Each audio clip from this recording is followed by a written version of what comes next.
We're back at the Spring Mountains Visitor Gateway. Today we're going to do the Escarpment Trail loop.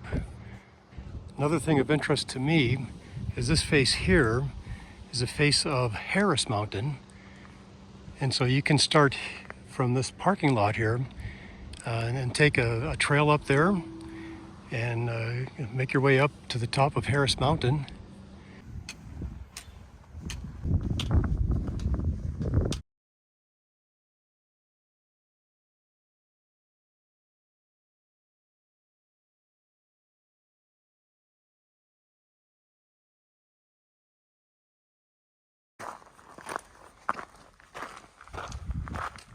Following the signs for the Escarpment Trail.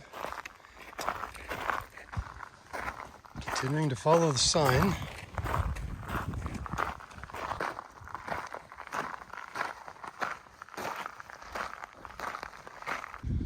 So we've gone up this trail a bit, and we're higher than that hotel.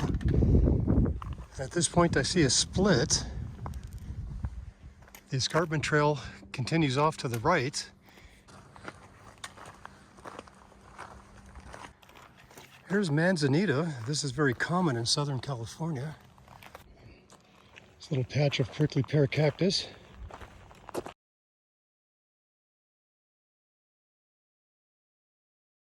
It's a nice gradual incline up.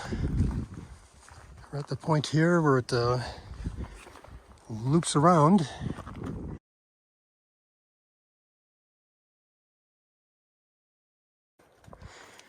Well, we've just cut back northeast, so we're going parallel again to Nevada 157 down there. It looks like if one wanted to make a bid for Harris Mountain, you could basically take off wherever there's like a clear path.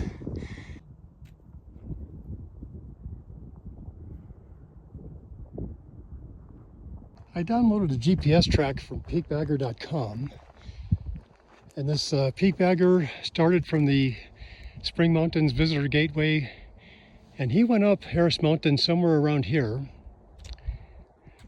up to the top, and then when he came back down, he or she came back down this way, and he wound up at the Kyle Canyon picnic area right over here, and then took the Acastus Trail back to the visitor center.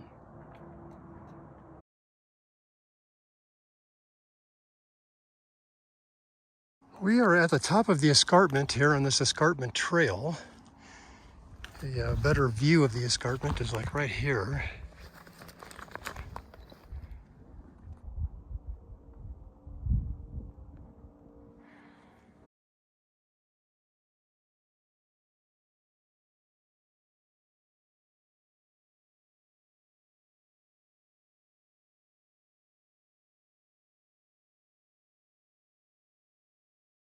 Pretty soon I'm going to cross the GPS track of the peakbagger that went up to Mount Harris from over this way.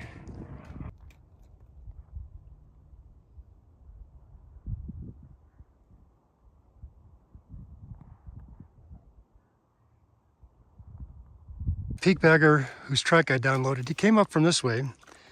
So Mitchko and I are walking towards this way, but the peakbagger came up this way. Then he took off here, and then I think he was just following the terrain and made his way, I'm sure, to the ridgeline up there, and then up.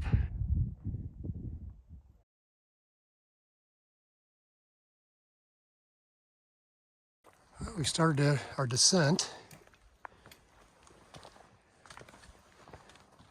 Now we're continuing along the escarpment. The trail's right over there. We're heading to the left, going counterclockwise around the escarpment.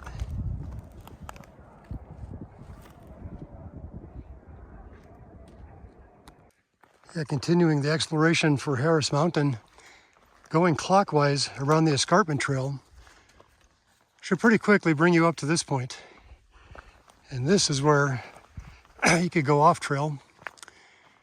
Yeah, you're gonna have to do some bushwhacking, but the idea is to get on this the higher elevation where it's more sparse, and it'd be a whole lot easier meaning a lot less bushwhacking. But at the lower elevation, yeah, you might be unavoidable to have to bushwhack through this stuff. I just came up a little bit from the trail, take a look around, and it does look doable. There is quite a bit of bushwhacking. You have to kind of go through the brush here, but it's not that far from this hill right here. I'm at the tip of a trail segment here. I think more on the eastern end of this Escarpment Trail. Escarpment Trail continues that way, so we're basically on a switchback here. But this might be a good point to take off to get to the top of this first spur here.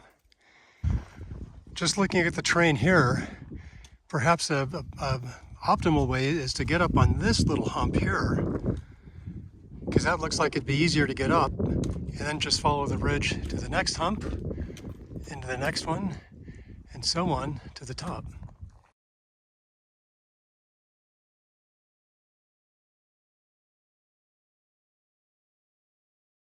And that would mean taking off somewhere around here.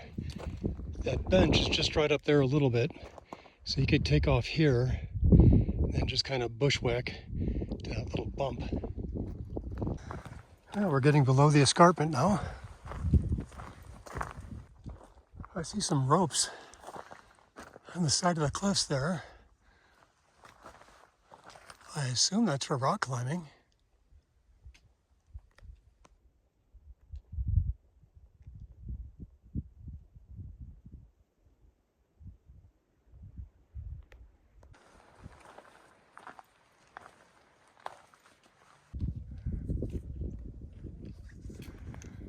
Well, it looks like a big cave right through there.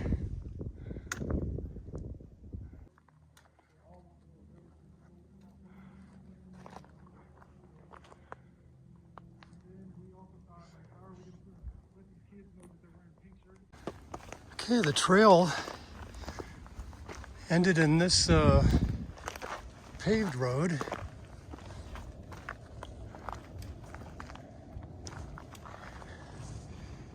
I think we want to go down this way to get back to the visitor center there in the distance. It looks like the peakbagger whose track I downloaded, looks like he went up the wall here. It looks doable. Well, this trail leads to the Kyle Wash, and we need to head to the left here to get back to the visitor center. Very quickly, the wash intersects the trail. So I'll just go off to the right, make our way up the slope to the visitor center.